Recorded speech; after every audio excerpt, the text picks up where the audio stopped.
Everyone. तो आज हमारे सामने एक क्वेश्चन है जो कि नीट 2025 से आया गया है और काफ़ी अच्छा क्वेश्चन है, मतलब जेई के लेवल का क्वेश्चन है। तो एक बार हम इसको ट्राई करते हैं। मैंने एक अप्रोच सोची है, तो देखते हैं, आप बताइएगा कि वो अप्रोच सही है कि नहीं है।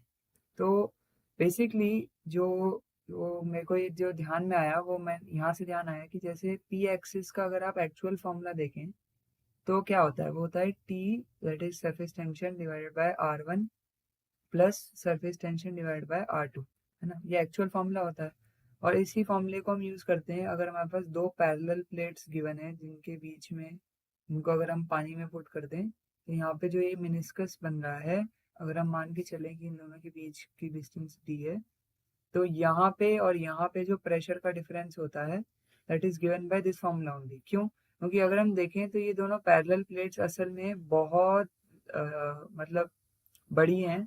तो उस चक्कर में हम अप्रोक्सीमेटली ये कह सकते हैं कि इसका जो मेनिस्कस है वो दो रेडियस शोकेस कर रहा है।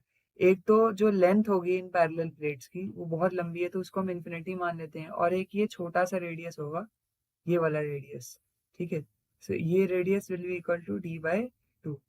तो वहां से हम ये फॉर्मूला डेराइव करते हैं that pressure excess is equal to T divided by R plus T divided by infinity, जिसमें ये चीज तो आपकी जीरो हो जाती है और आर को अगर हम d/2 से रिप्लेस करें तो 2t/t हो जाता है।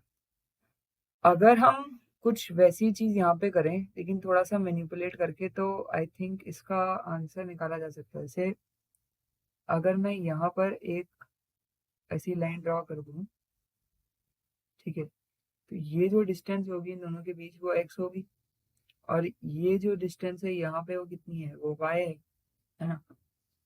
तो अब अगर मैं मानता हूँ कि चलो यहाँ पे प्रेशर अगर पी नॉट है, तो इस पॉइंट पे प्रेशर क्या होगा जो इसके नीचे है जस्ट, तो इस पॉइंट पे जो प्रेशर होगा that will be P naught minus rho ji Y, है ना। और इसके बाहर जो प्रेशर है जस्ट आउटसाइड अगर हम बात करें, तो वो कितना है, प्रेशर पी नॉट है। तो जो डेल्टा पी है, delta P that is equal to rho ji Y.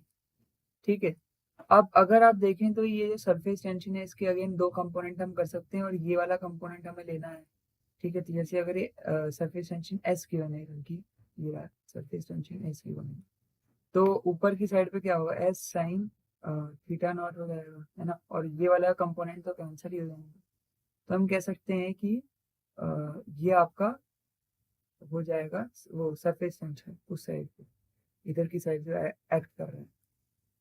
तो अगर हमें एक्सिस प्रेशर देखना है जो कि एक्चुअली में यही है, प्रेशर डिफरेंस ही है ना एक तरीके से, तो वही चीज हम यहाँ पे अप्लाई करेंगे जो हमने इधर अप्लाई करी है कि अगर हमें यहाँ पे डिफरेंस चाहिए तो हम कैसे निकाल सकते हैं उसको, है ना।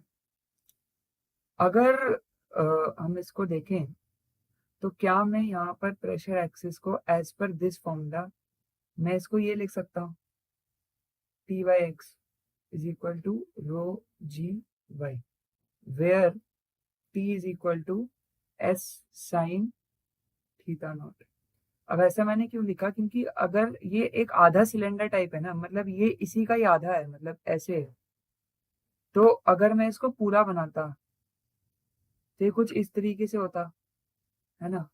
अगर मैं इसको पूरा बनाता तो ये इस तरीके से होता, और ये दोनों भी एक्स, इधर भी एक्स जाता इधर भी एक्स, तो एक तरीके से जो रेडियस है वो आपका एक्स के बराबर हो गया ना इस केस में, क्योंकि जो रेडियस है वो एक्स के बराबर हो गया। अगर मैं पूरा बनाता है सिलेंडर, कंप्लीट सिलेंडर बनाता है, तो आधा बनाया है, पूरा बनाता तो ये मतलब डबल होता बेसिकली, तो यहाँ रेडियस जो है वो एक्स के बराबर ही हो जाए।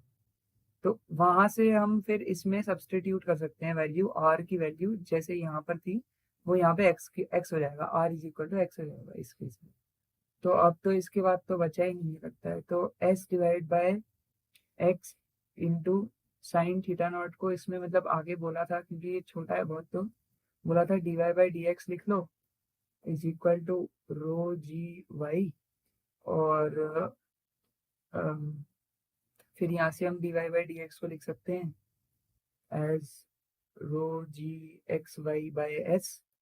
और उसके बाद अगर मैं इसको यहाँ लेके आ जाऊँ एक सेकेंड के लिए, तो dy/dx is equal to rho G S Y, इसको एक साथ में लिख रहा हूँ और एक्स को अलग लिख रहा हूँ, क्योंकि अब हम इसको डबल डिफरेंशिएट कर देंगे विद रिस्पेक्ट टू एक्स। ये हो जाएगा, जब डबल डिफरेंशिएट करते हैं इसको कांस्टेंट मान के चलते हैं, क्योंकि एक्स को टर्म्स में कर रहे हैं, और ये 1 की पावर देता है, 0 1 ही हो जाएगा, into D x by D x, तो 1 ही हो गया।